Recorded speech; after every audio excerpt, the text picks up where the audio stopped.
5ನೇ ತರಗತಿಯ ಇತಿಹಾಸ ವಿಭಾಗದಲ್ಲಿ ಬರತಕ್ಕಂಥ ಗಾಂಧಿ ಯುಗ ಮತ್ತು ರಾಷ್ಟ್ರೀಯ ಹೋರಾಟ ಈ ಪಾಠದ 2ನೇ ಭಾಗದಲ್ಲಿ ನಾವಿದ್ದೀವಿ. ಕಳೆದ ತರಗತಿಯಲ್ಲಿ ಅಂದ್ರೆ ಈ ಪಾಠದ ಭಾಗ 1ರಲ್ಲಿ ನಾವು ಗಾಂಧೀಜಿಯವರ ಜೀವನವನ್ನು ಕುರಿತಾಗಿ ಅಭ್ಯಾಸ ಮಾಡಿದ್ವಿ. ಗಾಂಧೀಜಿಯವರ ಬಾಲ್ಯ ಜೀವನ, ಎಲ್ಲಿ ಎಷ್ಟರಲ್ಲಿ ಜನಿಸ್ತಾರೆ, ತಂದೆ ತಾಯಿಗಳು, ಅವರ ಶಿಕ್ಷಣ, ಅವರು ಇಂಗ್ಲೆಂಡಿಗೆ ಹೋಗಿ ಶಿಕ್ಷಣ ಪಡ್ಕೊಂಡಿದ್ದು, ನಂತರ ಆಫ್ರಿಕಾ ನೆಟಾಲ್ಗೆ ಹೋಗಿದ್ದು, ಅಲ್ಲಿ ವರ್ಣಭೇದ ನೀತಿ ಮತ್ತೆ ಜನಾಂಗೀಯ ತಾರತಮ್ಯದ ವಿರುದ್ಧ ಹೋರಾಟ ಮಾಡಿದ್ದು, ಅಲ್ಲಿಂದ ಭಾರತಕ್ಕೆ ಬಂದಿದ್ದು, ಭಾರತದಲ್ಲಿ ಚಂಪಾರಣ್ಯ ಸತ್ಯಾಗ್ರಹ ಮತ್ತು ರೈತ ಹೋರಾಟಗಳಲ್ಲಿ ಪಾಲ್ಗೊಂಡು ಯಶಸ್ಸು ಗಳಿಸಿದ್ದು. ಸೊ ಎಲ್ಲ ಅಂಶಗಳನ್ನ ಕಳೆದ ತರಗತಿಯಲ್ಲಿ ನಾವು ಅಭ್ಯಾಸ ಮಾಡಿದೀವಿ. ಹಾಗೇನೆ ಬಹಳ ಪ್ರಮುಖವಾಗಿ ಕಳೆದ ತರಗತಿಯಲ್ಲಿ ಜಲಿಯನ್ ವಾಲಾಬಾಗ್ ದುರಂತ, ಜಲಿಯನ್ ವಾಲಾಬಾಗ್ ಹತ್ಯಾಕಾಂಡದ ಬಗ್ಗೆ ನಾವು ಕಳೆದ ತರಗತಿಯಲ್ಲಿ ಅಭ್ಯಾಸ ಮಾಡಿದ್ವಿ. ಖಿಲಾಫತ್ ಚಳವಳಿಯನ್ನು ಕೂಡ ನಾವು ಲಾಸ್ಟ್ ಕ್ಲಾಸ್ ಅಲ್ಲಿ ತಿಳ್ಕೊಂಡ್ವಿ.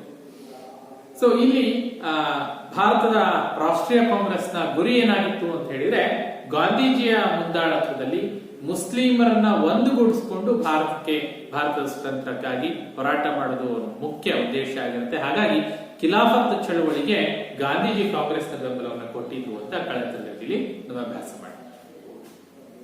ಸೊ ಮುಂದುವರೆದು ಇವತ್ತಿನ ತರಗತಿಗೆ ಬಂದ್ರೆ ನೋಡಿ, ಇವತ್ತು ನಾವು ಪ್ರಮುಖವಾಗಿ ಅಸಹಕಾರ ಚಳವಳಿ ಮತ್ತು ಕಾನೂನು ಭಂಗ ಚಳವಳಿ, 2 ಚಳವಳಿಗಳನ್ನ ಪ್ರಮುಖವಾಗಿ ಇವತ್ತಿನ ತರಗತಿಯಲ್ಲಿ ನಾವು ತಿಳಿದುಕೊಳ್ಳಿಕ್ಕೆ ಹೊರಟಿದ್ದೇವೆ. ಸೊ ಬನ್ನಿ, ಹಾಗಾದ್ರೆ ಅಸಹಕಾರ ಚಳವಳಿ ಕಾರಣ ಆದ ಅಂಶಗಳನ್ನ ನಾವು ಹಿಂದಿನ ತರಗತಿಯಲ್ಲಿ ಅಭ್ಯಾಸ ಮಾಡಿದ್ವಿ ಅಲ್ವಾ? ಅಸಹಕಾರ ಚಳವಳಿ ನಡೀಲಿಕ್ಕೆ ಯಾವ ಅಂಶಗಳು ಪ್ರೇರಣೆ ಆಯಿತು ಅಂತ ಹೇಳಿದ್ರೆ, ಜಲಿಯನ್ ವಾಲಾಬಾಗ್ ಅಂಶ ಕೂಡ ಒಂದು ಪ್ರೇರಣೆ ಆಗುತ್ತೆ. ಮುಂದೊಂದು ದಿವಸ ಈ ಜಲಿಯನ್ ವಾಲಾಬಾಗ್ ಹತ್ಯಾಕಾಂಡದಂತಹ ಘಟನೆಗಳು ಮರುಕಳಿಸದೇ ಇರುವ ಹಾಗೆ ಬ್ರಿಟಿಷರ ವಿರುದ್ಧ ಹೋರಾಡಬೇಕು ಅನ್ನೋ ತೀರ್ಮಾನಕ್ಕೆ ಬಂದ. ನಿಮಗೆ ಪ್ರಮುಖವಾಗಿ 4 ಅಂಕದ ಪ್ರಶ್ನೆಗೆ ಕೇಳುವಂತಹ ಒಂದು ಕಂಟೆಂಟ್ ಟಾಪಿಕ್ ಇದು. ಅಸಹಕಾರ ಚಳವಳಿಯನ್ನ ಕುರಿತು ಬರೆಯಿರಿ ಅಂತ ಹೇಳಿ 4 ಅಂಕದ ಪ್ರಶ್ನೆಗೆ ಕೇಳ್ತಾರೆ. ನೋಡಿ, ಅಸಹಕಾರ ಚಳವಳಿ ಅಂತ ಬಂದಾಗ ಒಂದಷ್ಟು ಪಾಯಿಂಟ್ ಗಳನ್ನ ನೋಟ್ ಮಾಡ್ತಾ ಹೋಗಿ ಮಕ್ಕಳೇ. 1920ರಲ್ಲಿ ಸೆಪ್ಟೆಂಬರ್ 24, ಡೇಟ್ ಅನ್ನ ಕರೆಕ್ಟ್ ಆಗಿ ಕೊಟ್ಕೊಳ್ಳಿ. 1920 ಸೆಪ್ಟೆಂಬರ್ 24ಕ್ಕೆ ಕಲ್ಕತ್ತಾದಲ್ಲಿ ರಾಷ್ಟ್ರೀಯ ಕಾಂಗ್ರೆಸ್ನ ಒಂದು ಅಧಿವೇಶನ ನಡೆಯುತ್ತೆ. ಬಹಳ ಮುಖ್ಯ. ಎಲ್ಲ ಪ್ರಮುಖ ನಿರ್ಣಯಗಳು ಕೂಡ ಕಾಂಗ್ರೆಸ್ ಅಧಿವೇಶನದಲ್ಲಿ, ರಾಷ್ಟ್ರೀಯ ಅಧಿವೇಶನಗಳಲ್ಲಿ ಕೈಗೊಂಡಿರ್ತಕ್ಕಂಥ ನಿರ್ಣಯ. ಅಸಹಕಾರ ಚಳವಳಿಯನ್ನ ನಡೆಸಬೇಕು ಅನ್ನೋ ಗೊತ್ತುವಳಿಯನ್ನ ನಿರ್ಧಾರ ಮಾಡಿದ ಅಧಿವೇಶನ 1920ರಲ್ಲಿ ಕಲ್ಕತ್ತಾದಲ್ಲಿ ನಡೆದಿರ್ತಕ್ಕಂಥ ಭಾರತ ರಾಷ್ಟ್ರೀಯ ಕಾಂಗ್ರೆಸ್ನ ಕಲ್ಕತ್ತಾ ರಾಷ್ಟ್ರೀಯ ಅಧಿವೇಶನದಲ್ಲಿ ಅಸಹಕಾರ ಚಳವಳಿ ನಡೆಸಲಿಕ್ಕೆ ಗೊತ್ತುವಳಿಯನ್ನ ಮಂಡನೆ ಮಾಡಿ ಅದಕ್ಕೆ ಕಾಂಗ್ರೆಸ್ ಅನುಮೋದನೆಯನ್ನ ಕೊಡುತ್ತೆ. ಈ ಒಂದು ಕಲ್ಕತ್ತಾ ಅಧಿವೇಶನ, ರಾಷ್ಟ್ರೀಯ ಕಾಂಗ್ರೆಸ್ ಅಧಿವೇಶನ, ಕಲ್ಕತ್ತಾದಲ್ಲಿ ನಡೆದ ಅಧಿವೇಶನದಲ್ಲಿ ಪ್ರಮುಖ ನಿರ್ಣಯಗಳನ್ನ ಕೈಗೊಳ್ತಾರೆ. ಏನ್ ನಿರ್ಣಯ ಕೈಗೊಳ್ತಾರೆ ಅಂದ್ರೆ, ಅಹಿಂಸೆಯ ಮೂಲಕ ಸ್ವರಾಜ್ಯವನ್ನ ಪಡಿತಕ್ಕಂಥದ್ದು ಈ ಅಸಹಕಾರ ಚಳವಳಿಯ ಪ್ರಮುಖ ಗುರಿಯಾಗಬೇಕು. ಅಸಹಕಾರ ಚಳವಳಿ ನಡೀಬೇಕು ಅಂತ ಗೊತ್ತುವಳಿ ಮಂಡಿಸಿದ್ರು. ಸೊ ಅಸಹಕಾರ ಚಳವಳಿಯ ಉದ್ದೇಶ ಏನಾಗಿತ್ತು, ಯಾವ ಹಿನ್ನೆಲೆಯಲ್ಲಿ ಅಸಹಕಾರ ಚಳವಳಿಯನ್ನ ನಡೆಸಬೇಕು ಅನ್ನೋದಕ್ಕೆ ಅವರು ಕಾರಣ ಕೊಡ್ತಾರೆ. ಏನ್ ಕಾರಣ ಕೊಡ್ತಾರೆ ಅಂದ್ರೆ, ಅಹಿಂಸೆಯ ಮೂಲಕ ಸ್ವರಾಜ್ಯವನ್ನ ಗಳಿಸ್ತಕ್ಕಂಥದ್ದು ಈ ಅಸಹಕಾರ ಚಳವಳಿಯ ಕಾಂಗ್ರೆಸ್ನ ಹೋರಾಟದ ಪ್ರಮುಖ ಉದ್ದೇಶ ಆಗಿರುತ್ತೆ. ಯಾಕೆಂದ್ರೆ ನಾಯಕತ್ವವನ್ನು ವಹಿಸಿದ್ಯಾರು? ಗಾಂಧೀಜಿ. ಗಾಂಧೀಜಿಯ ಅಂತಃಸತ್ವದ ಸಾಧನೆಗಳು ಅಂತ ಬಂದಾಗ 3 ಅಂಶಗಳನ್ನ ಹೇಳಿದ್ವಿ ಅಲ್ವಾ? ಒಂದು ಸತ್ಯಾಗ್ರಹ, ಮತ್ತೊಂದು ಅಹಿಂಸೆ, ಮತ್ತೊಂದು ಹಿಂದೂ ಮುಸ್ಲಿಂ ಏಕತೆ. ಸೊ ಇಲ್ಲಿ ಅಹಿಂಸೆಯ ಮೂಲಕ ಹೋರಾಟ ಮಾಡಬೇಕು,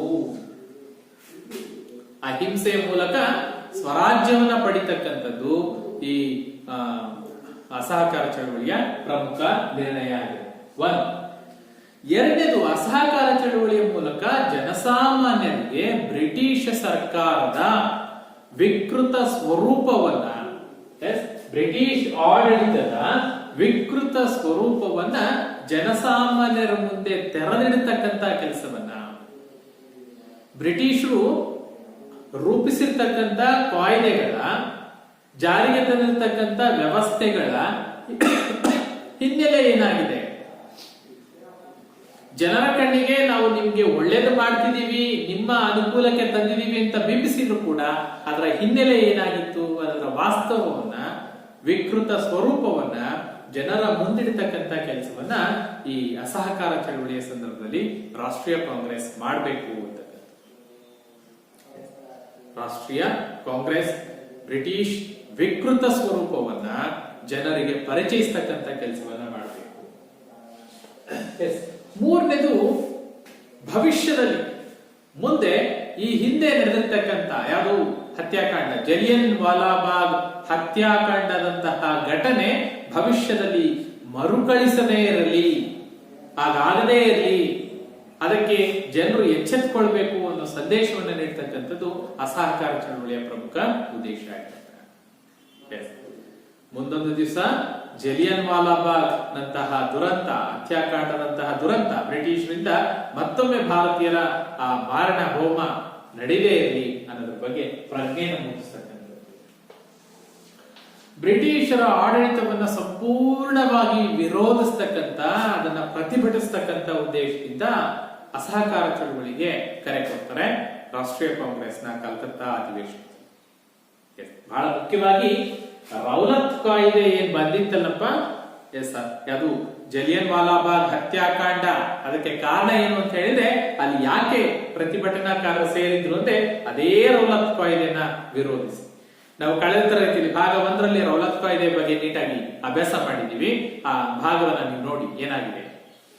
ರೌಲತ್ ಕಾಯ್ದೆಯನ್ನ ಬ್ರಿಟಿಷ್ ಸರ್ಕಾರ ಹಿಂಪಡ್ಕೊಳ್ಬೇಕು, ಅದಕ್ಕೆ ಪ್ರತಿಯಾಗಿ ಭಾರತದ ರಾಜಕೀಯ ವ್ಯವಸ್ಥೆಯಲ್ಲಿ ಒಂದಷ್ಟು ಸುಧಾರಣೆಗಳನ್ನ ಜಾರಿಗೊಳಿಸಬೇಕು, ಆ ಮೂಲಕ ಭಾರತಕ್ಕೆ ಜವಾಬ್ದಾರಿಯುತ ಸ್ವರಾಜ್ಯವನ್ನ ನೀಡಬೇಕು ಬ್ರಿಟಿಷ್ ಸರ್ಕಾರ ಅಂತ ಆಗ್ರಹ ಪಡಿಸ್ತಕ್ಕಂಥದ್ದು ಈ ಅಸಹಕಾರ ಚಳವಳಿಯ ಪ್ರಮುಖ ಉದ್ದೇಶ ಆಗಿರುತ್ತೆ. ರೌಲತ್ ಕಾಯ್ದೆನ ಹಿಂಪಡೆದು ಆಡಳಿತ ಸುಧಾರಣೆಗಳನ್ನ ಜಾರಿಗೊಳಿಸೋದ್ರ ಮೂಲಕ ಭಾರತಕ್ಕೆ ಸ್ವರಾಜ್ಯವನ್ನ ಸ್ಥಾಪನೆ ಮಾಡಬೇಕು, ಆ ಮೂಲಕ ಸ್ವರಾಜ್ಯವನ್ನ ಪಡ್ಕೊಳ್ಬೇಕು ಅನ್ನೋ ಹಿನ್ನೆಲೆಯಲ್ಲಿ ಅಸಹಕಾರ ಚಳವಳಿಯನ್ನು ನಡೆಸಬೇಕು ಅನ್ನೋ ತೀರ್ಮಾನಕ್ಕೆ ಆ ಕಲ್ಕತ್ತಾ ಅಧಿವೇಶನ 1920ರಲ್ಲಿ ನಡೆದಿರ್ತಕ್ಕಂಥ, ಸೆಪ್ಟೆಂಬರ್ 24ರಲ್ಲಿ ನಡೆದಿರ್ತಕ್ಕಂಥ ಕಲ್ಕತ್ತಾ ಅಧಿವೇಶನದಲ್ಲಿ ಪ್ರಮುಖ ನಿರ್ಣಯಗಳನ್ನ ಕೈಗೊಳ್ತಾರೆ. ಸೊ ಈ ನಿರ್ಣಯದ ಅನುಸಾರ, ಈ ನಿರ್ಣಯದ ಪ್ರಕಾರ ಭಾರತದಲ್ಲಿ 1920ರಲ್ಲಿ ಗಾಂಧೀಜಿಯವರ ಮುಂದಾಳತ್ವದಲ್ಲಿ ಅಸಹಕಾರ ಚಳವಳಿ ಘೋಷಣೆ ಆಗುತ್ತೆ. ನೋಡಿ ಏನಿದೆ, ಎಂತ ಚಳವಳಿ, ಅಸಹಕಾರ. ಸಹಕಾರ ಅಂದ್ರೆ ಕೋಆಪರೇಷನ್ ಅಲ್ವಾ, ಬ್ರಿಟಿಷರು ಆಡಳಿತ ವ್ಯವಸ್ಥೆಗೆ ನಾವು ಸಹಕಾರ ನೀಡೋದ್ರ ಮೂಲಕ ಅವರಿಗೆ ನೆರವಾಗ್ತದೆ.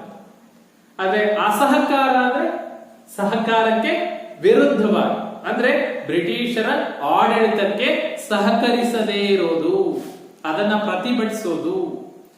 ಅಸಹಕಾರ ಯಾರಿಗೆ ಅಸಹಕಾರ? ಬ್ರಿಟಿಷ್ ಸರ್ಕಾರದ ಆಡಳಿತ ನಿರ್ವಹಣೆಗೆ ಭಾರತೀಯರ ಅಸಹಕಾರವನ್ನ. ಯಾವತ್ತು ವ್ಯವಸ್ಥೆ, ಆಡಳಿತ ವ್ಯವಸ್ಥೆ ಸರಿಯಾಗಿ ನಡ್ಕೊಳ್ಬೇಕು ಅಂದ್ರೆ ಆ ವ್ಯವಸ್ಥೆಯಲ್ಲಿ ಇರ್ತಕ್ಕಂಥವ್ರು ಎಲ್ಲರೂ ಕೂಡ ಸಹಕರಿಸಿದೆ ಆ ವ್ಯವಸ್ಥೆ ಸರಿಯಾಗುತ್ತೆ. ಬಿಟ್ರೆ ಅಸಹಕಾರ ಇದ್ದಾಗ ವ್ಯವಸ್ಥೆಯನ್ನು ಮುನ್ನಡೆಸೋದು ಕಷ್ಟ ಆಗುತ್ತೆ. ಸೊ ಆ ಮೂಲಕ ಬ್ರಿಟಿಷರಿಗೆ ಅಸಹಕಾರ ಪಡಿಸೋದ್ರ ಮೂಲಕ ಅವರಿಗೆ ಪಾಠ ಕಲಿಸ್ತಕ್ಕಂಥ ಕೆಲಸವನ್ನ ಇಲ್ಲಿ ಮಾಡ್ತಾರೆ. ಸೊ ಅಸಹಕಾರ ಚಳವಳಿಯ ಪ್ರಮುಖ ಅಂಶಗಳು ಏನು ಕಾರ್ಯಕ್ರಮಗಳಿದ್ವು, ಅಸಹಕಾರ ಚಳವಳಿಯಲ್ಲಿ ಏನು ಕಾರ್ಯಕ್ರಮಗಳನ್ನ ಹಮ್ಮಿಕೊಂಡ್ರು ಅಂತ ನೋಡೋದಾದ್ರೆ ನೋಡಿ, ಎರಡು ಭಾಗ ಮಾಡ್ಕೊಂಡಿದೀವಿ. ಎರಡು ಭಾಗ ಅಂದ್ರೆ ಅಸಹಕಾರ ಚಳವಳಿಯಲ್ಲಿ ಏನನ್ನ ಬಹಿಷ್ಕರಿಸಿದ್ರು, ಏನನ್ನ ಪುರಸ್ಕರಿಸಿದ್ರು, ರೈಟ್? ಏನನ್ನ ವಿರೋಧಿಸಿದ್ರು, ಯಾವುದಕ್ಕೆ ಪ್ರೋತ್ಸಾಹಿಸಿದ್ರು ಅನ್ನೋದು ಬಹಳ. ನಿಮಗೆ ಅಸಹಕಾರ ಚಳವಳಿಯನ್ನು ಕುರಿತು ಬರೆಯಿರಿ ಅಂತ ಪ್ರಶ್ನೆ ಕೇಳಿದಾಗ ನೀವು ಇವುಗಳನ್ನ ಹೈಲೈಟ್ ಮಾಡಬೇಕು. ಅಸಹಕಾರ ಚಳವಳಿಯಲ್ಲಿ ಯಾವುದನ್ನ ವಿರೋಧಿಸಿ ಯಾವುದನ್ನ ಪ್ರೋತ್ಸಾಹಿಸಿದ್ರು ಅನ್ನೋದನ್ನ ಬರೀತಾ ಹೋಗ್ಬೇಕಾಗುತ್ತೆ. ಮೊದಲನೇದಾಗಿ ನೋಡಿದ್ರೆ ಶಾಲಾ ಕಾಲೇಜುಗಳನ್ನ ಬಹಿಷ್ಕರಿಸಿದ್ರು. ಯಾರು? ವಿದ್ಯಾರ್ಥಿಗಳು ಶಾಲಾ ಕಾಲೇಜುಗಳನ್ನ ಬಹಿಷ್ಕರಿಸಿ ಸ್ವತಂತ್ರ ಹೋರಾಟಕ್ಕೆ ಗಾಂಧೀಜಿಯವರು ಅಸಹಕಾರ ಚಳವಳಿಗೆ ಕರೆ ಕೊಟ್ಟಾಗ ದೇಶದಾದ್ಯಂತ ಬಹುತೇಕ ವಿದ್ಯಾರ್ಥಿಗಳು ಶಾಲಾ ಕಾಲೇಜುಗಳನ್ನ ತೊರೆದು ಭಾರತದ ಸ್ವತಂತ್ರ ಹೋರಾಟದಲ್ಲಿ ಭಾಗವಹಿಸ್ತಾರೆ.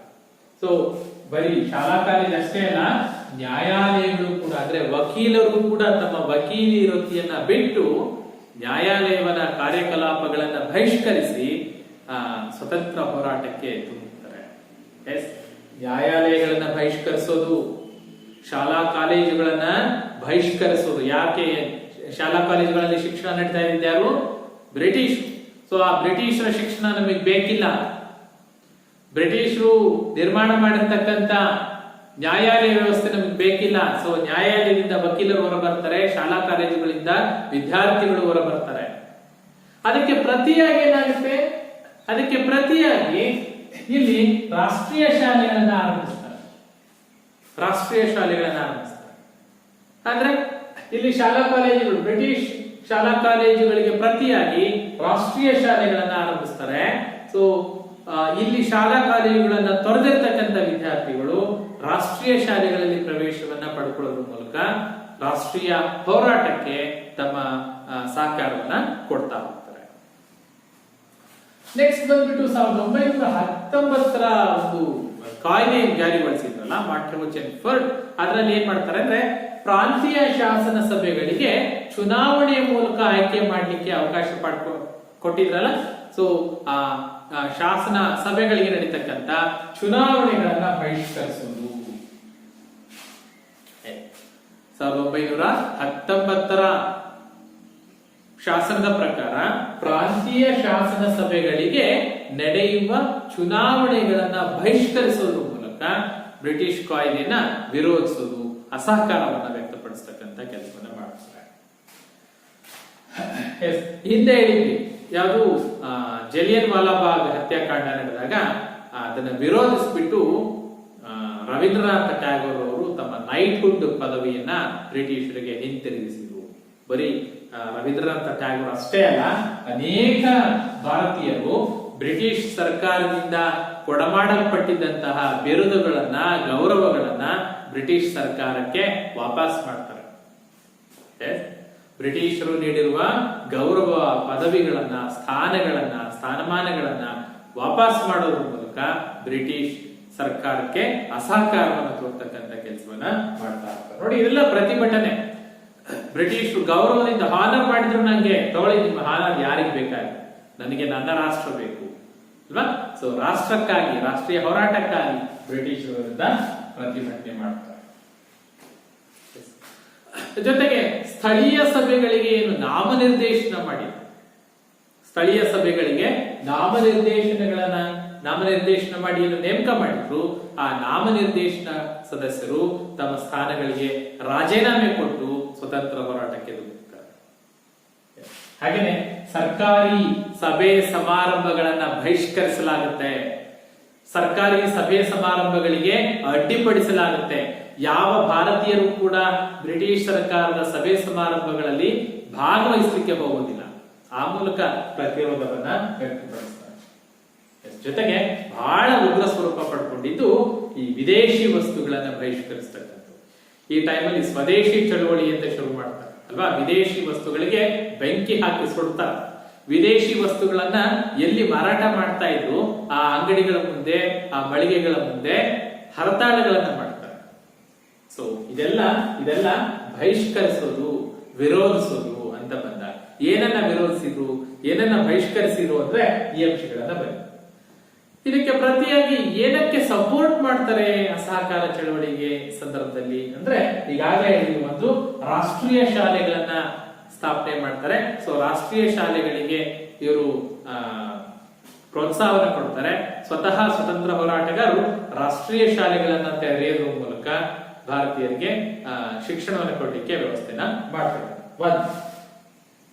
ಎರಡನೇದು ನೋಡಿ, ವಿದೇಶಿ ವಸ್ತುಗಳನ್ನ ಬಹಿಷ್ಕರಿಸಿರ್ತಕ್ಕಂಥ ಭಾರತೀಯರು ಅಸಹಕಾರ ಚಳವಳಿ ಸಂದರ್ಭದಲ್ಲಿ ಸ್ವದೇಶಿ ಮಗ್ಗಗಳ, ಕೈಮಗ್ಗಗಳ ನೇಕಾರಿಕೆಯನ್ನ ಪ್ರೋತ್ಸಾಹಿಸುವ ಮೂಲಕ ಮಗ್ಗಗಳಲ್ಲಿ ನೇಯ್ದಿರತಕ್ಕಂತ ಬಟ್ಟೆಗಳನ್ನ, ವಸ್ತ್ರಗಳನ್ನ ಬಳಸಲಿಕ್ಕೆ ಕರೆ ಕೊಡ್ತಾರೆ. ಗಾಂಧೀಜಿಯವರು ಸ್ವತಃ ಚರಕದಿಂದ ನೂಲನ್ನ ತೆಗೆದು ಅಲ್ವಾ, ಗಾಂಧೀಜಿ ಅಂತಂದಾಗ ಆ ಚರಕ, ಆ ನೂಲು ತೆಗಿತಾ ಇರ್ತಕ್ಕಂಥ ಗಾಂಧೀಜಿ ಚಿತ್ರ ನೋಡಿರ್ತೀವಿ, ರೈಟ್. ಈ ಖಾದಿ ಬಟ್ಟೆ ಅಂತ ಏನ್ ಕರಿತೀವಿ, ಎಸ್, ಖಾದಿ ಬಟ್ಟೆಗೆ ಹೆಚ್ಚಿನ ಪ್ರೋತ್ಸಾಹವನ್ನು ಕೊಡ್ತಾರೆ. ಸೊ ಖಾದಿ ತಯಾರಿಕೆ, ಭಾರತೀಯ ಕೈಮಗ್ಗಗಳು, ನೇಕಾರಿಕೆ, ಸೊ ಇವುಗಳನ್ನ ಪ್ರೋತ್ಸಾಹ ಕೊಟ್ಟು ದೇಶೀಯ ವಸ್ತುಗಳನ್ನ ಬಳಸಿ ವಿದೇಶಿ ವಸ್ತುಗಳನ್ನ ಬಹಿಷ್ಕರಿಸತಕ್ಕಂತ ಕೆಲಸ ಅಸಹಕಾರ ಚಳವಳಿ ಸಂದರ್ಭದಲ್ಲಿ ನಡೀತಾ ಹೋಗುತ್ತೆ. ಜೊತೆಗೆ ಬಹಳ ಮುಖ್ಯವಾಗಿ ತಾತ್ಕಾಲಿಕವಾಗಿ ಅಂದ್ರೆ ಅಸಹಕಾರ ಚಳವಳಿ ಒಂದು ಹಂತದಲ್ಲಿ ವಾಪಸ್ ತೆಗೆದುಕೊಳ್ಳಲಾಗಿದೆ.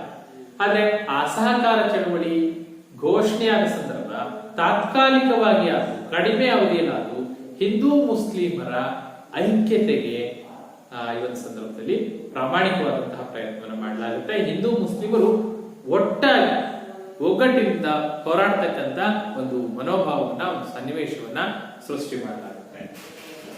ಸೊ ಈ ಸಂದರ್ಭದಲ್ಲಿ ಅಸ್ಪೃಶ್ಯರಿಗೆ ಸಂಬಂಧಪಟ್ಟ ಹಾಗೆ ಹೋರಾಟಗಳು ನಡೆಯುತ್ತೆ. ಅಸ್ಪೃಶ್ಯತೆಯನ್ನ ಸಂಪೂರ್ಣ ತೊಡೆದು ಹಾಕ್ತಕ್ಕಂತ ಕೆಲಸವನ್ನ ಈ ಸಂದರ್ಭದಲ್ಲಿ ಮಾಡಲಾಗುತ್ತೆ, ಅಸ್ಪೃಶ್ಯತೆ ವಿರುದ್ಧ ಹೋರಾಟ. ಜೊತೆಗೆ ಮಹಿಳಾ ಸಬಲೀಕರಣಕ್ಕಾಗಿ ನಡೆದಿರ್ತಕ್ಕಂಥ ಹೋರಾಟಗಳು ಅಂತ ಹೇಳಿ, ಮಹಿಳೆಯರನ್ನ ಶೋಷಣೆಯಿಂದ ಹೊರತರ್ತಕ್ಕಂಥದ್ದು, ಅವರನ್ನ ಸಬಲರನ್ನಾಗಿ ಮಾಡ್ತಕ್ಕಂಥ ಹೋರಾಟಗಳು ಅಸಹಕಾರ ಚಳುವಳಿ ಸಂದರ್ಭದಲ್ಲಿ ಮಾಡ್ತಾ ಹೋದ್ರು. ಸೊ ನಾವಿಲ್ಲಿ ಹೇಳಿದ್ದು ಅಸಹಕಾರ ಚಳುವಳಿಯ ಉದ್ದೇಶ, ಯಾವ ಉದ್ದೇಶವನ್ನ ಇಟ್ಕೊಂಡು ಅಸಹಕಾರ ಚಳುವಳಿಯನ್ನ ಕಲ್ಕತ್ತಾದ ರಾಷ್ಟ್ರೀಯ ಕಾಂಗ್ರೆಸ್ ಅಧಿವೇಶನ 1920ರಲ್ಲಿ ಘೋಷಣೆ ಮಾಡುತ್ತೆ.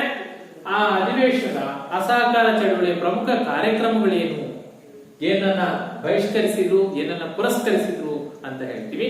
ಸೊ ಇದಕ್ಕೆ ಸ್ಪಂದನೆ ಕಾರ್ಯಕ್ರಮ ಹೀಗೆ, ಇಂತಿಂತದನ್ನ ಬಹಿಷ್ಕರಿಸಬೇಕು, ಇಂತಿಂತದನ್ನ ಪ್ರೋತ್ಸಾಹಿಸಬೇಕು. ಸೊ ಆ ಕಾರ್ಯಕ್ರಮದ ಪ್ರಕಾರ ಏನಾಯ್ತು, ಜನ ಹೇಗೆ ಅದಕ್ಕೆ ಪ್ರತಿಕ್ರಿಯಿಸಿದ್ರು ಅಂತ ಒಂದಷ್ಟು ಅಂಶಗಳನ್ನ ನೋಡ್ತೀವಿ. ಸೊ ನೀವೀಗ ನೋಡ್ತಾ ಇದ್ದೀರಾ. ಸೊ ಅಸಹಕಾರ ಚಳವಳಿ ಸಂದರ್ಭದಲ್ಲಿ ಆದಂತ ಪ್ರಮುಖ ಬೆಳವಣಿಗೆಗಳು ಅಂತ ಬಂದಾಗ ದೇಶಬಂಧು ಅಂತ ಏನ್ ಕರಿತೀವಿ, ಚಿತ್ತರಂಜನ್ ದಾಸ್, ಮೋತಿಲಾಲ್ ನೆಹರು, ರಾಜೇಂದ್ರ ಪ್ರಸಾದ್ ಮೊದಲಾದ ಹಿರಿಯ ವಕೀಲರು ತಮ್ಮ ವಕೀಲಿ ವೃತ್ತಿಯನ್ನ ಬಿಟ್ಟು ಬಂದ್ರು. ಆಗ್ಲೇ ಹೇಳಿದಾಗೆ ನ್ಯಾಯಾಲಯಗಳನ್ನ ಬಹಿಷ್ಕರಿಸಿದಾಗ ನೋಡಿ, ಚಿತ್ತರಂಜನ್ ದಾಸ್ ಆಗ್ಲಿ, ಮೋತಿಲಾಲ್ ನೆಹರು ಆಗಿ, ರಾಜೇಂದ್ರ ಪ್ರಸಾದ್, ಸೊ ಇವರೆಲ್ಲ ವಕೀಲರು, ಹಿರಿಯ ವಕೀಲರು ವಕೀಲಿ ವೃತ್ತಿಯನ್ನ ಬಿಟ್ಟು ಬರ್ತಾರೆ. ಶಾಲಾ ಕಾಲೇಜುಗಳನ್ನ ತೊರೆದಿರೋ ವಿದ್ಯಾರ್ಥಿಗಳು, ಸೊ ಅವರಿಗಾಗಿ ರಾಷ್ಟ್ರೀಯ ಶಾಲೆಗಳನ್ನ ಏನ್ ತೆರೆದಿದ್ರು ಅಲ್ಲಿ ಅವರು ಬಂದು ದಾಖಲಾಗ್ತಾರೆ. ಅಭ್ಯರ್ಥಿಗಳನ್ನ ಚುನಾವಣೆಗೆ ನಿಲ್ಲಿಸದೆ ಕಾಂಗ್ರೆಸ್ 1919ರ ಕಾಯ್ದೆ ಅಡಿಯಲ್ಲಿ ಪ್ರಾಂತ್ಯಗಳಿಗೆ ನಡೆದ ಚುನಾವಣೆಯನ್ನ ಬಹಿಷ್ಕರಿಸುತ್ತೆ. ಸೊ ಏನ್ ಕಾರ್ಯಕ್ರಮಗಳೇನಿದೆ ಆ ಕಾರ್ಯಕ್ರಮಗಳ ಪ್ರಕಾರ ಚುನಾವಣೆಗೆ ಕಾಂಗ್ರೆಸ್ ತನ್ನ ಅಭ್ಯರ್ಥಿಗಳನ್ನ ನಿಲ್ಲಿಸಲಿಲ್ಲ, ಬದಲಾಗಿ ಚುನಾವಣೆಯನ್ನ ಬಹಿಷ್ಕಾರ ಮಾಡುತ್ತೆ.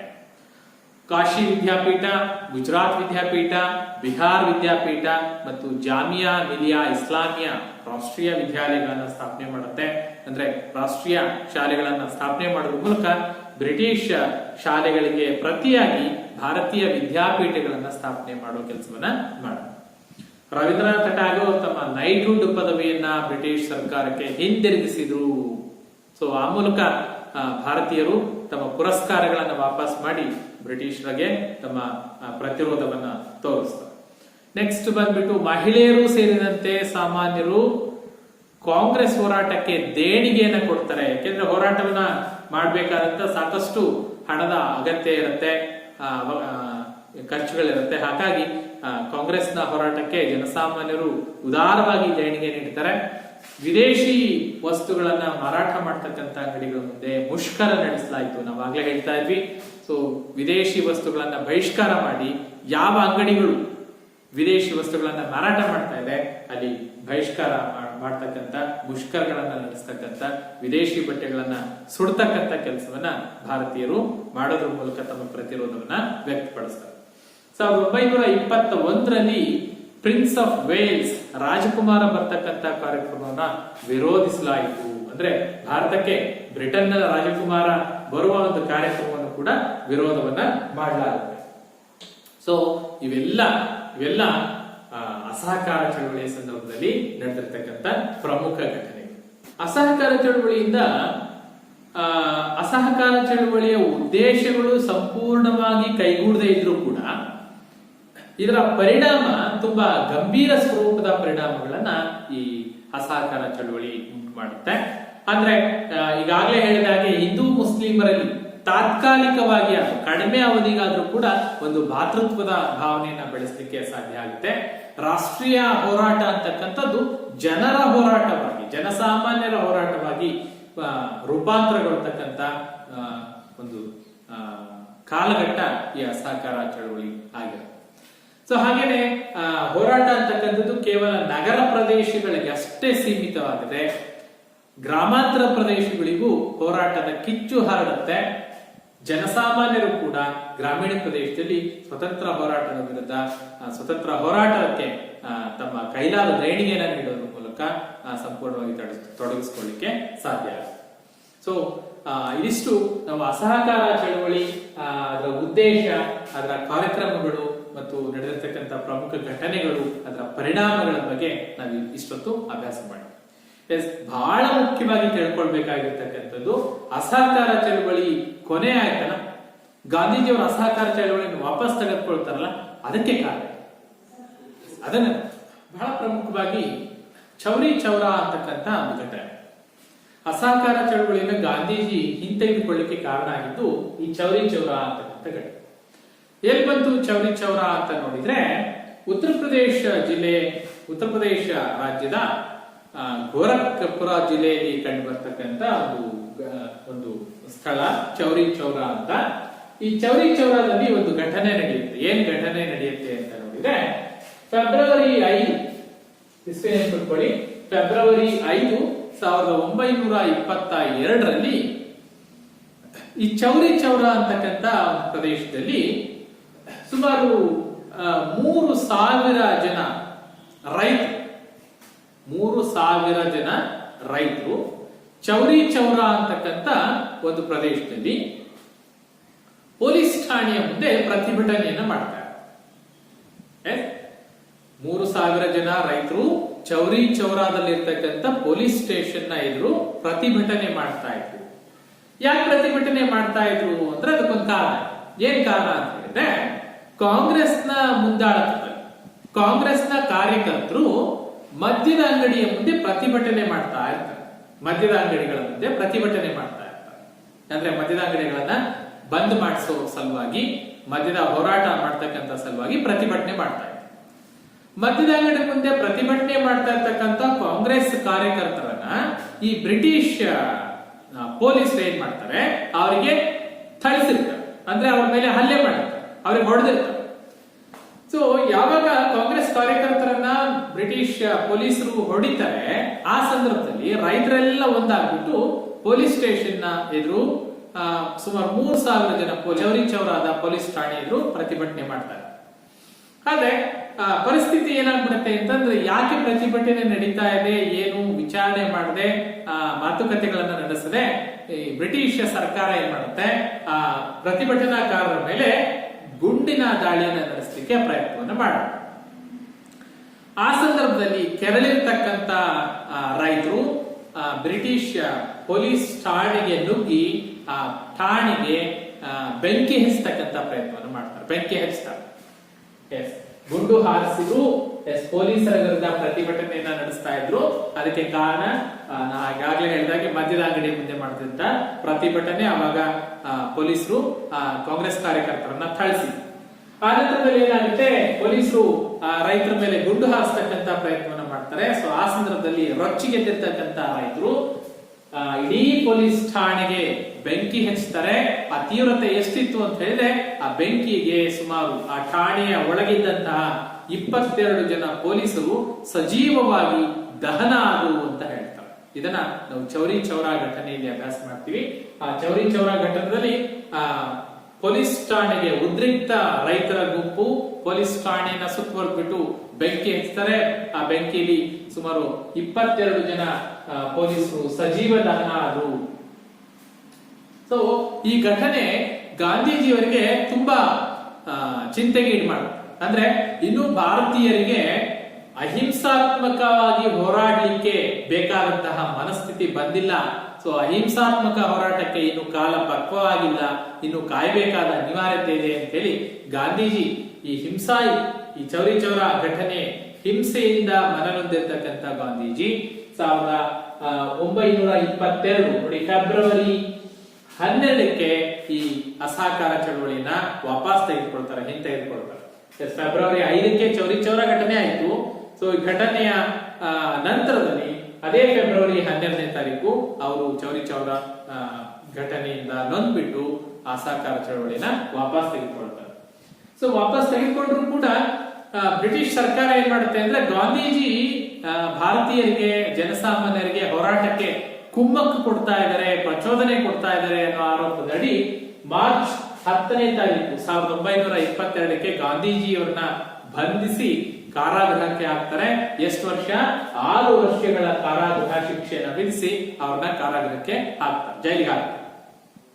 ಆದ್ರೆ 2 ವರ್ಷಗಳ ತರುವಾಯ ಅವರ ಆರೋಗ್ಯದಲ್ಲಿ ತುಂಬಾ ಸಮಸ್ಯೆ ಕಂಡು ಬಂದಿದ್ರಿಂದಾಗಿ ಅವ್ರನ್ನ 2 ವರ್ಷಕ್ಕೆ ಕಾರಾಗೃಹದಿಂದ ರಿಲೀವ್ ಮಾಡ್ತಾರೆ, ಹೊರಗೆ ಕಳಿಸ್ತಾರೆ. ಆದ್ರೂ ಕೂಡ ಈ ಗಾಂಧೀಜಿಯವರು ಅಸಹಕಾರ ಚಳವಳಿನ ವಾಪಸ್ ಪಡ್ಕೊಂಡಿದ್ದು ರಾಜಕೀಯ ಶೂನ್ಯತೆಯನ್ನು ಸೃಷ್ಟಿಸಿತು ಅಂತ ಇತಿಹಾಸಕಾರರು ಅದನ್ನ ವಿಮರ್ಶೆ ಮಾಡ್ತಾರೆ. ಸೊ ಗಾಂಧೀಜಿ ಅಸಹಕಾರ ಚಳವಳಿಗೆ ಕರೆ ಕೊಟ್ಟರು, ಅದಕ್ಕೆ ಹೋಗೊಟ್ಟಿರ್ತಕ್ಕಂತ ಭಾರತೀಯರು ಸಾವಿರಾರು ಸಂಖ್ಯೆಯಲ್ಲಿ ಅಸಹಕಾರ ಚಳವಳಿಯಲ್ಲಿ ಭಾಗವಹಿಸಿದ್ರು. ಆದ್ರೆ ಗಾಂಧೀಜಿ ಚೌರಿ ಚೌರ ಘಟನೆಯಿಂದ ನೊಂದ್ಬಿಟ್ಟು ಇದ್ದಕ್ಕಿದ್ದಾಗೆ ಚಳವಳಿಯನ್ನು ವಾಪಸ್ ಪಡ್ಕೊಂಡಿದ್ದು ಬಹುತೇಕ ಕಾಂಗ್ರೆಸ್ ನಾಯಕರಲ್ಲಿ ಅತೃಪ್ತಿಯನ್ನು ಉಂಟು ಮಾಡುತ್ತೆ. ಹಾಗೆ ಗಾಂಧೀಜಿ ಅಸಹಕಾರ ಚಳವಳಿಯನ್ನು ವಾಪಸ್ ಪಡ್ಕೊಂಡಿದ್ದನ್ನ ಪ್ರತಿರೋಧಿಸಿ ಹೋರಾಟವನ್ನು ಮುಂದುವರಿಸಿದ್ದು ಈ ಚಿತ್ತರಂಜನ್ ದಾಸ್ ಮತ್ತು ಮೋತಿಲಾಲ್ ನೆಹರು. ಇವ್ರೇನ್ ಮಾಡ್ತಾರೆ, ಅಸಹಕಾರ ಚಳವಳಿಯನ್ನ ವಾಪಸ್ ಪಡ್ಕೊಂಡಿದ್ದನ್ನ ವಿರೋಧಿಸಿ ಇವರು ಸ್ವರಾಜ್ ಪಕ್ಷವನ್ನ ಕಟ್ತಾರೆ. ಸ್ವರಾಜ್ ಪಕ್ಷವನ್ನ ಕಟ್ಟಿ ಆ ಮೂಲಕ ಇವರು ಸ್ವತಂತ್ರ ಹೋರಾಟವನ್ನ ಮುಂದುವರಿಸಿಕೊಂಡು ಹೋಗ್ತಾರೆ. ಸೊ ಈ ಹಿಂದೆ ಅಸಹಕಾರ ಚಳವಳಿಯ ಕಾರ್ಯಕ್ರಮಗಳು ಅನ್ಬೇಕಾದ್ರೆ ನಾವು ಹೇಳಿದೀವಿ, ಶಾಸನ ಸಭೆಗಳಿಗೆ ಚುನಾವಣೆಯ ಮೂಲಕ ಆಯ್ಕೆಯನ್ನ ಬಹಿಷ್ಕರಿಸುವುದು ಅಂತ ಏನ್ ಹೇಳಿದ್ವಲ್ಲ. ಸೊ ಇವ್ರೇನ್ ಮಾಡ್ತಾರೆ, ಮೋತಿಲಾಲ್ ನೆಹರು ಮತ್ತು ಚಿತ್ತರಂಜನ್ ದಾಸ್ ಸ್ವರಾಜ್ ಪಕ್ಷವನ್ನು ಸ್ಥಾಪನೆ ಮಾಡ್ತಾರೆ. 1923 ಸೆಪ್ಟೆಂಬರ್ ನಲ್ಲಿ ಸ್ವರಾಜ್ ಪಕ್ಷವನ್ನು ಸ್ಥಾಪನೆ ಮಾಡಿ ಇವ್ರ ನಿಲುವೇನಾಗಿರುತ್ತೆ ಅಂತ ಹೇಳಿದ್ರೆ, ನಾವು ಶಾಸನ ಸಭೆಯನ್ನ ಚುನಾವಣೆಯನ್ನ ಬಹಿಷ್ಕರಿಸಿ ಹೊರಗುಳಿದ್ರೆ ಏನೂ ಸಾಧಿಸ್ಲಿಕ್ಕೆ ಸಾಧ್ಯ ಇಲ್ಲ.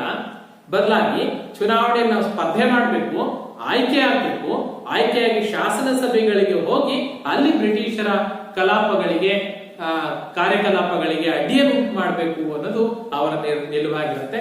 ಸೊ ಆ ಪ್ರಕಾರ ಅವರು ಸೆಪ್ಟೆಂಬರ್ 23 1923 ಸೆಪ್ಟೆಂಬರ್ ನಲ್ಲಿ ಸ್ವರಾಜ್ಯ ಪಕ್ಷವನ್ನ ಕಟ್ಬಿಟ್ಟು ಅದೇ ವರ್ಷ ನಡೆದಿರ್ತಕ್ಕಂಥ ಕಾಂಗ್ರೆಸ್ನ ರಾಷ್ಟ್ರೀಯ ಅಧಿವೇಶನದಲ್ಲಿ ಮೌಲಾನಾ ಅಬ್ದುಲ್ ಕಲಾಂ ಆಜಾದ್ ಅಧ್ಯಕ್ಷತೆಯಲ್ಲಿ ನಡೆದಿರ್ತಕ್ಕಂಥ ಸ್ವತಂತ್ರ ರಾಷ್ಟ್ರೀಯ ಕಾಂಗ್ರೆಸ್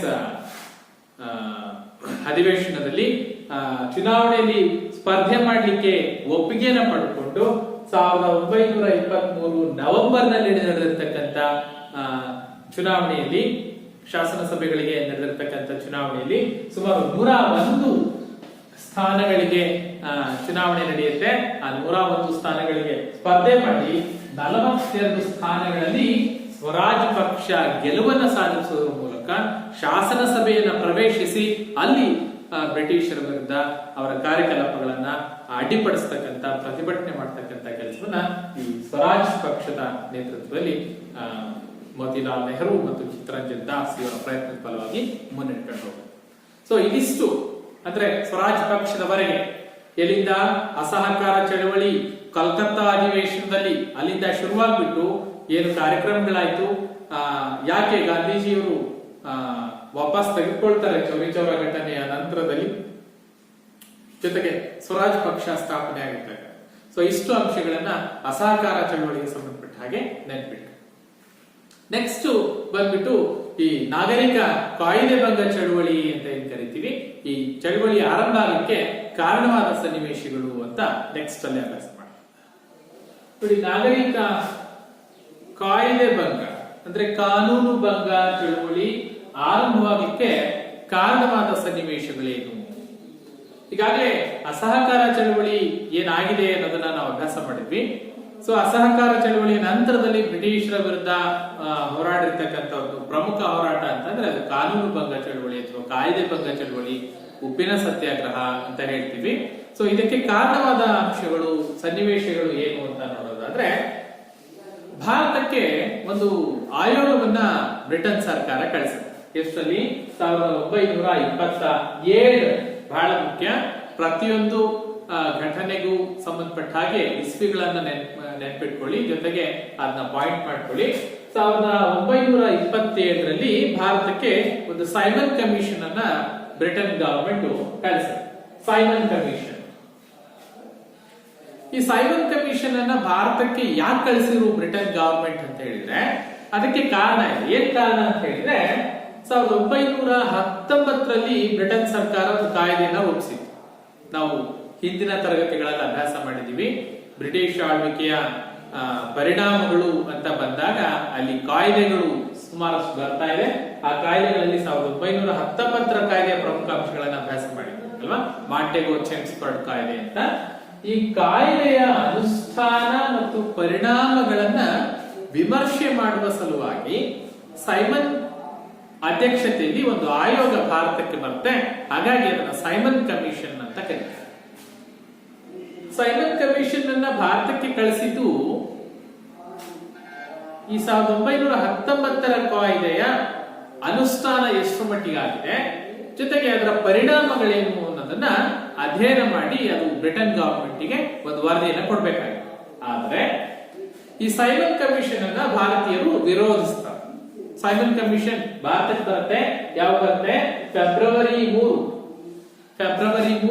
1928ರಲ್ಲಿ ಸೈಮನ್ ಕಮಿಷನ್ ಭಾರತಕ್ಕೆ ಬಂದಂತಹ ಸಂದರ್ಭದಲ್ಲಿ ಇಡೀ ಭಾರತದಾದ್ಯಂತ ಒಂದು ಸೈಮನ್ ಕಮಿಷನ್ ವಿರುದ್ಧ ಪ್ರತಿರೋಧ ಶುರುವಾಗುತ್ತೆ. ಸೈಮನ್ ಗೋ ಬ್ಯಾಕ್ ಅಂತಕ್ಕಂಥ ಒಂದು ಆಂದೋಲನವನ್ನು ಶುರು ಮಾಡ್ತಾರೆ. ಸೈಮನ್ ಗೋ ಬ್ಯಾಕ್, ವಾಪಸ್ ಹೋಗಿ, ಸೈಮನ್ ಕಮಿಷನ್ ನೀವು ವಾಪಸ್ ಹೋಗಿ ಅಂತೇಳಿ ಒಂದು ಆಂದೋಲನ. ಅಂದ್ರೆ ಸೈಮನ್ ಕಮಿಷನ್ ನ ಭಾರತೀಯರು ಒಪ್ಕೊಳ್ಳಿಲ್ಲ, ಅವರನ್ನ ಪ್ರತಿರೋಧಿಸ್ತಕ್ಕಂಥ ಕೆಲಸವನ್ನ ಮಾಡ್ತಾ ಹೋಗ್ತಾರೆ. ಸೊ ಈ ಸೈಮನ್ ಕಮಿಷನ್ ಅನ್ನ ವಿರೋಧಿಸುವ ಹಂತದಲ್ಲಿ ಮುಂಬೈಲಿ, ಮದ್ರಾಸಲ್ಲಿ, ಲಾಹೋರಲ್ಲಿ ತುಂಬಾ ತೀವ್ರ ಸ್ವರೂಪದ ಪ್ರತಿಭಟನೆಗಳು ಶುರುವಾಗುತ್ತೆ. ಆ ತೀವ್ರತರದ ಪ್ರತಿಭಟನೆಯಲ್ಲಿ ಲಾಹೋರ್ನಲ್ಲಿ ನಡೆದಿರ್ತಕ್ಕಂಥ ಒಂದು ಪ್ರತಿಭಟನೆ, ಸೈಮನ್ ಕಮಿಷನ್ ವಿರುದ್ಧ ನಡೆದಿರ್ತಕ್ಕಂಥ ಪ್ರತಿಭಟನೆಯ ಸಂದರ್ಭ ಜನರನ್ನ ಚದರಿಸಲಿಕ್ಕಾಗಿ ಪೊಲೀಸರು ಲಾಠಿ ಚಾರ್ಜ್ ಮಾಡ್ತಾರೆ. ಅಂದ್ರೆ ಪರಿಸ್ಥಿತಿ ವಿಕೋಪಕ್ಕೆ ಹೋದಾಗ ನಿಯಂತ್ರಿಸುವ ಸಲುವಾಗಿ ಲಾಠಿ ಚಾರ್ಜ್ ಮಾಡ್ತಾರೆ. ಆ ಲಾಠಿ ಚಾರ್ಜ್ ನಲ್ಲಿ ಲಾಲಾ ಲಜಪತ್ ರಾಯ್ ಆ ಲಾಠಿ ಏಟಿಗೆ ಬಲಿಯ.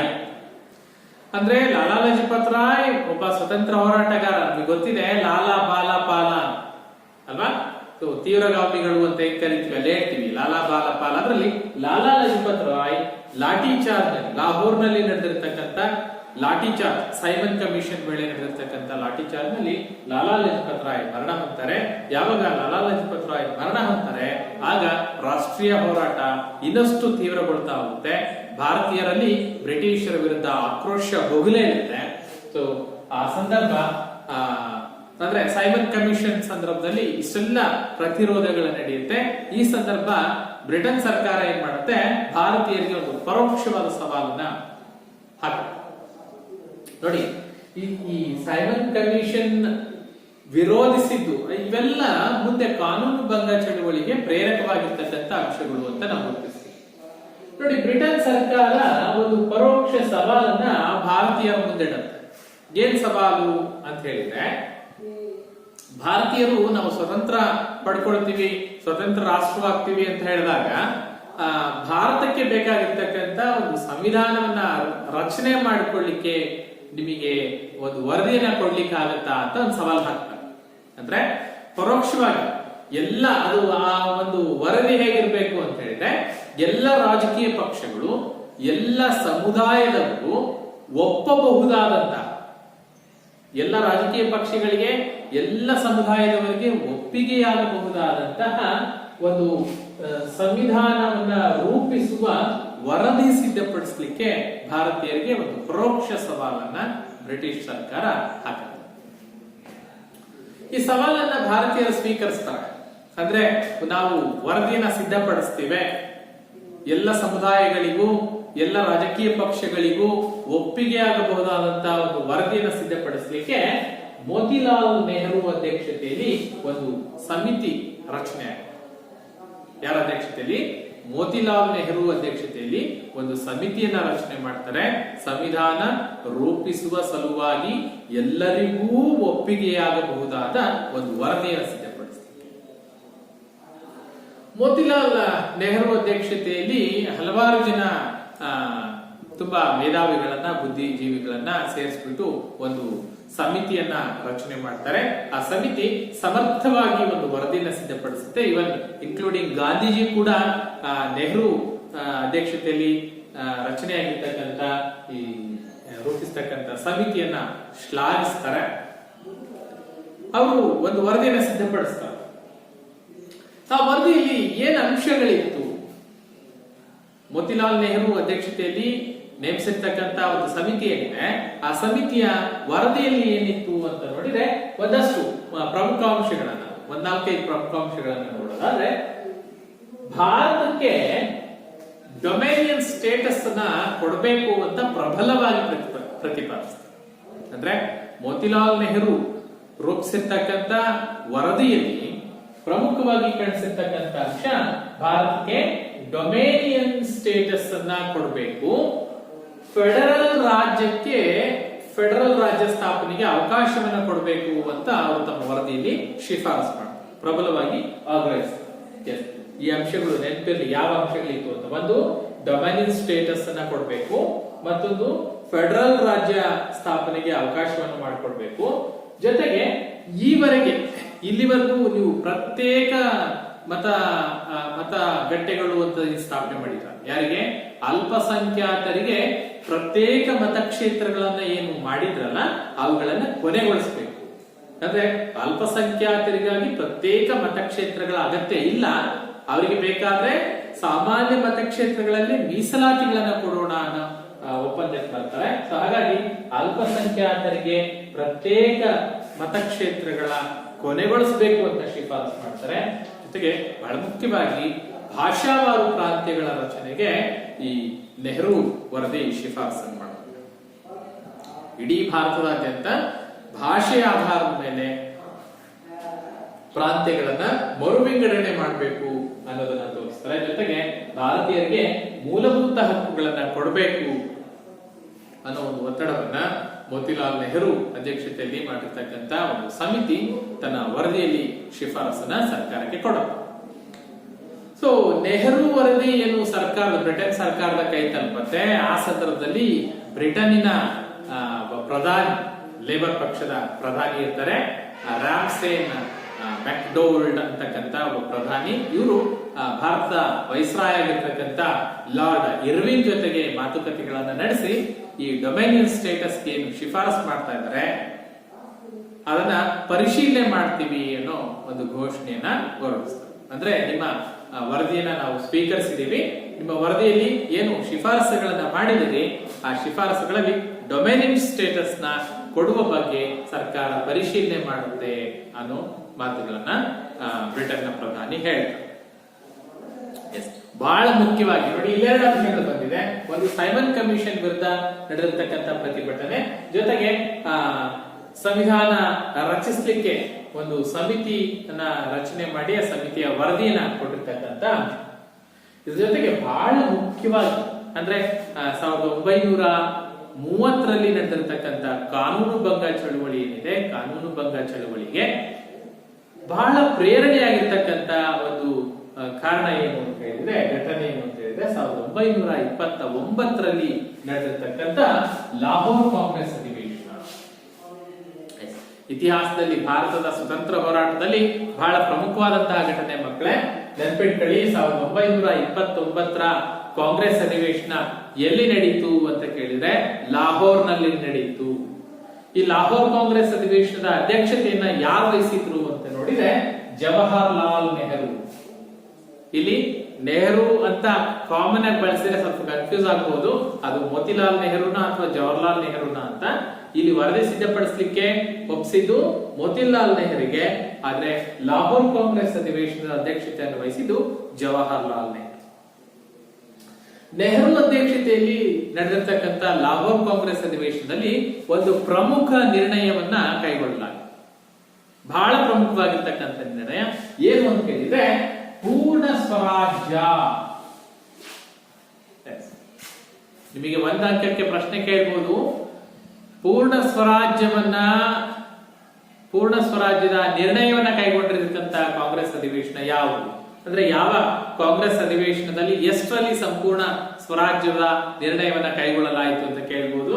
1929ರಲ್ಲಿ ಲಾಹೋರ್ ಕಾಂಗ್ರೆಸ್ ಅಧಿವೇಶನದಲ್ಲಿ, ನೆಹರು ಅಧ್ಯಕ್ಷತೆಯಲ್ಲಿ ನಡೆದಿರ್ತಕ್ಕಂಥ ಲಾಹೋರ್ ಕಾಂಗ್ರೆಸ್ ಅಧಿವೇಶನದಲ್ಲಿ ಪೂರ್ಣ ಸ್ವರಾಜ್ಯದ ನಿರ್ಣಯವನ್ನ ಭಾರತೀಯ ರಾಷ್ಟ್ರೀಯ ಕಾಂಗ್ರೆಸ್ ಕೈಗೊಳ್ಳುತ್ತೆ. ಪೂರ್ಣ ಸ್ವರಾಜ್ಯ ನಿರ್ಣಯವನ್ನ ಕೈಗೊಂಡು 1930 ಡೇಟ್ ಹಾಕಳಿ, 1930 ಜನವರಿ 26ಕ್ಕೆ ಸ್ವತಂತ್ರ ದಿನ ಅಂತ ಘೋಷಣೆ ಮಾಡ್ತಾರೆ. ಭಾರತದ ಸ್ವತಂತ್ರ ದಿನ ಅಂತ ಘೋಷಣೆ ಮಾಡ್ತಾರೆ 1930 ಜನವರಿ 26. 30 ಜೊತೆಗೆ ಈ ಜನವರಿ 26 ದಿನ ಇದು ಬಹಳ ಮುಖ್ಯ. ಯಾಕೆ ನಾನು ಕೊನೆಗೆ 1930 ಜನವರಿ 26ಕ್ಕೆ ಸ್ವರಾಜ್ಯ ದಿನ, ಭಾರತ ಸ್ವತಂತ್ರವಾದ ದಿನ ಅಂತ ಘೋಷಣೆ ಮಾಡ್ತಾರೆ. ನಿರ್ಣಯ ಕೈಗೊಂಡಿದ್ದಲ್ಲಿ 1929ರ ಲಾಹೋರ್ ಕಾಂಗ್ರೆಸ್ ಅಧಿವೇಶನ. ಸೊ ಈ ಲಾಹೋರ್ ಕಾಂಗ್ರೆಸ್ ಅಧಿವೇಶನ ಮತ್ತೊಂದು ನಿರ್ಣಯವನ್ನ ಕೈಗೊಳ್ಳುತ್ತೆ. ಏನ್ ನಿರ್ಣಯ ಅಂತ ಹೇಳಿದ್ರೆ, ಈಗೇನು ಕಾನೂನು ಭಂಗ ಚಳವಳಿಯನ್ನ ನಡೆಸಲಿಕ್ಕೆ ಉದ್ದೇಶಿಸಲಾಗಿದೆ, ತೀರ್ಮಾನಕ್ಕೆ ಬಂದಿದ್ದಾರೆ. ಲಾಹೋರ್ ಕಾಂಗ್ರೆಸ್ ಅಧಿವೇಶನದಲ್ಲಿ ಬ್ರಿಟಿಷರ ವಿರುದ್ಧ ಕಾಯ್ದೆ ಭಂಗ ಚಳವಳಿಯನ್ನ ನಡೆಸಬೇಕು, ಬ್ರಿಟಿಷರ ಕಾನೂನುಗಳನ್ನ ಮುರಿಯೋದ್ರ ಮೂಲಕ, ಉಲ್ಲಂಘಿಸೋದ್ರ ಮೂಲಕ ಅವರಿಗೆ ಪಾಠ ಕಲಿಸಬೇಕು ಅಂತ ಹೇಳಿ ಏನು ಕಾನೂನು ಭಂಗ ಚಳವಳಿಯನ್ನ ಹಮ್ಮಿಕೊಂಡಿದ್ದಾರೆ. ಈ ಕಾನೂನು ಭಂಗ ಚಳವಳಿಯ ಅಥವಾ ಕಾಯ್ದೆ ಭಂಗ ಚಳವಳಿಯ ಸಂಪೂರ್ಣ ಜವಾಬ್ದಾರಿಯನ್ನ ಗಾಂಧೀಜಿಯವರಿಗೆ ವಹಿಸಿಕೊಡಲಾಗಿದೆ. ಅಂದ್ರೆ ಗಾಂಧೀಜಿಯವರು ಕಾಯ್ದೆ ಭಂಗ ಚಳವಳಿಯ ರೂಪುರೇಷೆಗಳನ್ನ ಸಿದ್ಧಪಡಿಸಿ ಅದರ ಮುಂದಾಳತ್ವವನ್ನು ವಹಿಸಿಕೊಂಡು ಸ್ವತಂತ್ರ ಹೋರಾಟದ ಮುಂದಾಳತ್ವವನ್ನು ವಹಿಸಿಕೊಂಡಂತಹ ಸಂದರ್ಭ. ಸೊ ಎರಡು ಪ್ರಮುಖ ನಿರ್ಣಯಗಳು. ಒಂದು, ಸಂಪೂರ್ಣ ಸ್ವರಾಜ್ಯವನ್ನ ಘೋಷಣೆ ಮಾಡಿ 1930 ಜನವರಿ 26ಕ್ಕೆ ಸ್ವತಂತ್ರ ದಿನ ಅಂತ ಘೋಷಣೆ ಮಾಡ್ತಾರೆ. ಅದ್ರ ಜೊತೆಗೆ ಕಾಯ್ದೆ ಭಂಗ ಚಳವಳಿಯ ಸಂಪೂರ್ಣ ಜವಾಬ್ದಾರಿಯನ್ನ ಗಾಂಧೀಜಿಯವರಿಗೆ ವಹಿಸಿಕೊಳ್ಳಲಾಗಿದೆ.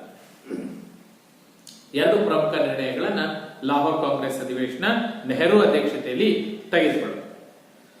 ಸೊ ಈ ಜನವರಿ 26 ನೋಡಿ, ಇದು ಒಂದು ಚಾರಿತ್ರಿಕ ದಿನ ಅಂತ ಹೇಳಿ 1930 ಜನವರಿ 26 ಈ ಚಾರಿತ್ರಿಕ ದಿನದ ನೆನಪಿಗಾಗಿ ಸ್ವತಂತ್ರ ಬಂದ ಮೇಲೆ ಸಂವಿಧಾನವನ್ನ ಏನ್ ರಚನೆ ಮಾಡ್ತೀವಲ್ಲ, ಸಂವಿಧಾನ ನೋಡಿ, ಎರಡು ಡೇಟ್ ನೆನಪಿದೆ ನಿಮ್ಗೆ, 9th ಅಲ್ಲಿ ಓದಿರ್ತೀರಾ ಸಂವಿಧಾನ ಪಾಠದಲ್ಲಿ.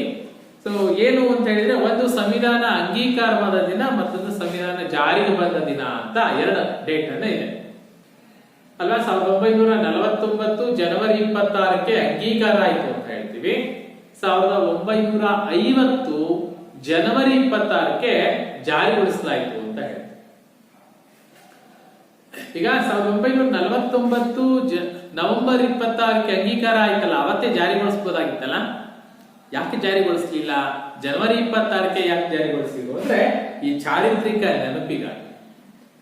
ಲಾಹೋರ್ ಕಾಂಗ್ರೆಸ್ ಅಧಿವೇಶನದ ನಿರ್ಣಯದ ಪ್ರಕಾರ 30 ಜನವರಿ 26ಕ್ಕೆ ಏನು ಸ್ವರಾಜ್ಯ ದಿನ, ಸ್ವತಂತ್ರ ದಿನ ಅಂತ ಘೋಷಣೆ ಮಾಡಿತು ಕಾಂಗ್ರೆಸ್, ಅದರ ಸವಿ ನೆನಪಿಗಾಗಿ, ಆ ಚಾರಿತ್ರಿಕ ನೆನಪಿಗಾಗಿ ಅದೇ ಜನವರಿ 26 1950 ವರ್ಷ ಚೇಂಜ್ ಆಗಿದೆ, ಆದ್ರೆ ಅದೇ ಜನವರಿ 26 ಅಲ್ಲಿಂದ 20 ವರ್ಷಗಳಿಗೆ ಅಲ್ವಾ, 30 ಇಲ್ಲಿ 50. 20 ವರ್ಷಗಳ ತರುವಾಯ ಅಧಿಕೃತವಾಗಿ ಭಾರತದ ಸಂವಿಧಾನವನ್ನ ಜಾರಿಗೊಳಿಸ್ತಾರೆ ಜನವರಿ 26. ನೆನಪಿರ್ಲಿ ಮಕ್ಕಳೇ, ಜನವರಿ 26ಕ್ಕೆ ಯಾಕೆ ಭಾರತದ ಸಂವಿಧಾನವನ್ನ ಜಾರಿಗೊಳಿಸಲಾಯಿತು ಅಂತಂದ್ರೆ, ಅದಕ್ಕೆ ಹಿನ್ನೆಲೆ ಈ ಜನವರಿ 26 ಸ್ವರಾಜ್ಯವನ್ನ ಘೋಷಿಸಿಕೊಂಡ ದಿನ, ಸ್ವತಂತ್ರ ದಿನ ಅಂತ ಏನ್ ಘೋಷಿಸಿಕೊಳ್ತಾರೆ, ಆ ಸ್ವರಾಜ್ ದಿನವನ್ನ ಘೋಷಿಸಿದ ನೆನಪಿಗಾಗಿ ಅದೇ ಜನವರಿ 26ಕ್ಕೆ ಸಂವಿಧಾನ ದಿನ ಅಂತ ಆಚರಣೆ ಮಾಡ್ತಾರೆ. ಸೊ ಇದಿಷ್ಟು ಕಾಯ್ದೆ ಭಂಗ ಚಳುವಳಿ ಹಮ್ಮಿಕೊಳ್ಳಿಕ್ಕೆ ಪೂರಕವಾಗಿರ್ತಕ್ಕಂಥ ಸನ್ನಿವೇಶಗಳು. ಎಲ್ಲ ಕಾರಣಗಳಿಗಾಗಿ ಕಾಯ್ದೆ ಭಂಗ ಚಳುವಳಿ ನಡೆಸಬೇಕು ಅನ್ನೋ ತೀರ್ಮಾನಕ್ಕೆ ಬರ್ತಾರೆ. ಆ ಕಾಯ್ದೆ ಭಂಗ ಚಳುವಳಿಯ ಸಂಪೂರ್ಣ ಜವಾಬ್ದಾರಿಯನ್ನು ಯಾರು ಕೊಡ್ತಾರೆ? ಗಾಂಧೀಜಿಯವರಿಗೆ ಬಿಟ್ಕೊಡ್ತಾರೆ. ಸೊ ನೆಕ್ಸ್ಟ್ ನಾವು ಕಾನೂನು ಭಂಗ ಚಳವಳಿ, ಕಾಯ್ದೆ ಭಂಗ ಚಳವಳಿ ಗಾಂಧೀಜಿ ನೇತೃತ್ವದಲ್ಲಿ ಹೇಗೆ ನಡೀತು ಅಂತ ನೋಡೋಣ. ಸವಿನಯ ಕಾನೂನುಭಂಗ ಚಳವಳಿ. ಪೂರ್ವದ ಸನ್ನಿವೇಶಗಳನ್ನ ನೋಡಿದ ನಂತರದಲ್ಲಿ ಕಾನೂನುಭಂಗ ಚಳವಳಿ ಯಾವಾಗ ಆರಂಭ ಆಯಿತು, ಹೇಗೆ ನಡೆದು ಹೋಯಿತು ಅನ್ನೋದನ್ನ ನೋಡೋದಾದ್ರೆ ನೋಡಿ, 1930 ಫೆಬ್ರವರಿ 1930 ಫೆಬ್ರವರಿಯಲ್ಲಿ ಸಬರಮತಿಯಲ್ಲಿ ಒಂದು ಸಭೆಯನ್ನ ನಡೆಸ್ತಾರೆ. ರಾಷ್ಟ್ರೀಯ ಕಾರ್ಯಕಾರಿಣಿ ಸಭೆಯನ್ನ ನಡೆಸ್ತಾರೆ 1930 ಫೆಬ್ರವರಿಯಲ್ಲಿ. ಆ ಫೆಬ್ರವರಿಯಲ್ಲಿ ನಡೆದಿರ್ತಕ್ಕಂಥ ಕಾರ್ಯಕಾರಿಣಿಯ ಸಭೆಯಲ್ಲಿ ಸವಿನಯ ಕಾನೂನುಭಂಗ ಚಳವಳಿಯನ್ನ ಮಾಡಬೇಕು ಅನ್ನೋ ತೀರ್ಮಾನಕ್ಕೆ ರಾಷ್ಟ್ರೀಯ ಕಾಂಗ್ರೆಸ್ ಬರುತ್ತೆ. ಸೊ ಅದರ ಸಂಪೂರ್ಣ ಜವಾಬ್ದಾರಿಯನ್ನ ಯಾರಿಗೆ ಕೊಡ್ತಾರೆ? ಗಾಂಧೀಜಿಯವರಿಗೆ ವಹಿಸಲಾಗುತ್ತೆ. ಕಾನೂನುಭಂಗ ಚಳವಳಿಯನ್ನ ನಡೆಸ್ತಕ್ಕಂಥ ಸಂಪೂರ್ಣ ಜವಾಬ್ದಾರಿ.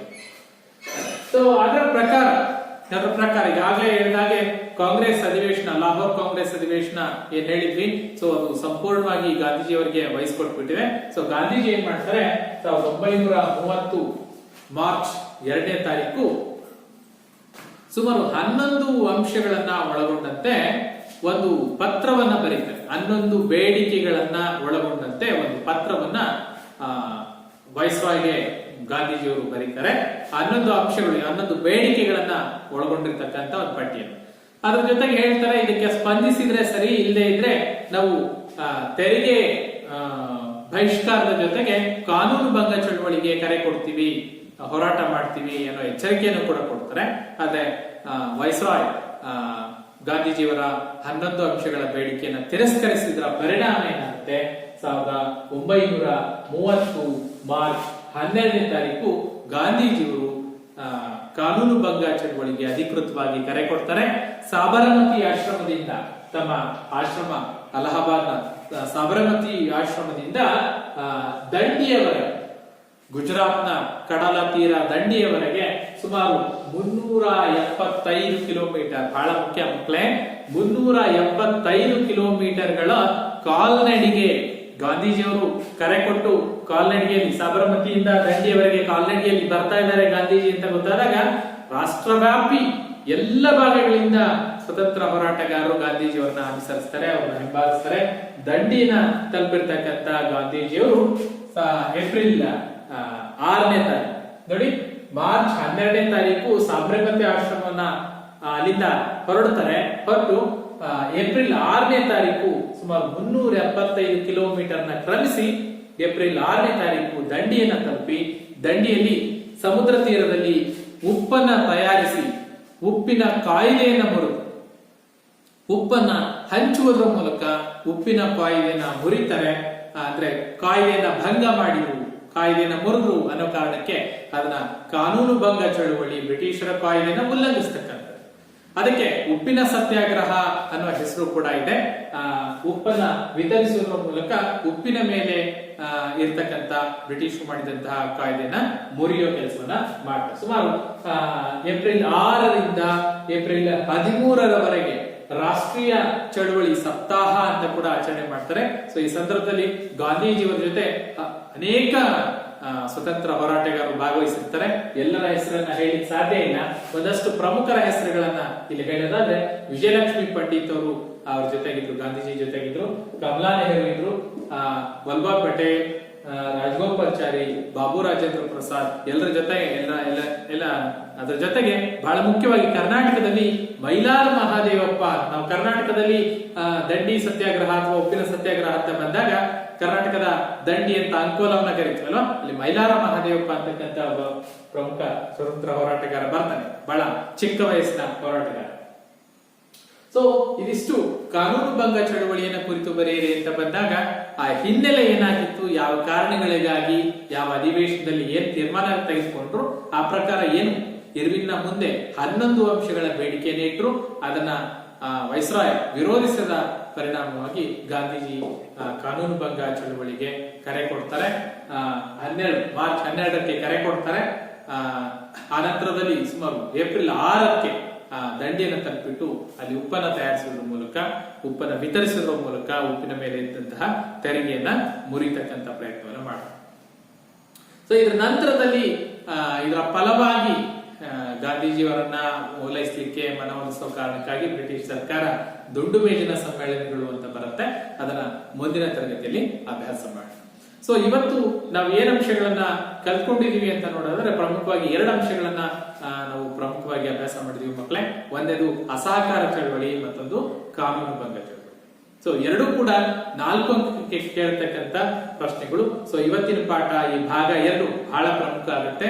ನೀಟಾಗಿ ಮತ್ತೆ ಮತ್ತೆ ಪಾಠವನ್ನ ಕೇಳಿಸ್ಕೊಳ್ಳಿ, ನೋಡಿ, ಟೆಕ್ಸ್ಟ್ ಬುಕ್ ಅನ್ನ ನೀಟಾಗಿ ಅಭ್ಯಾಸ ಮಾಡಿ.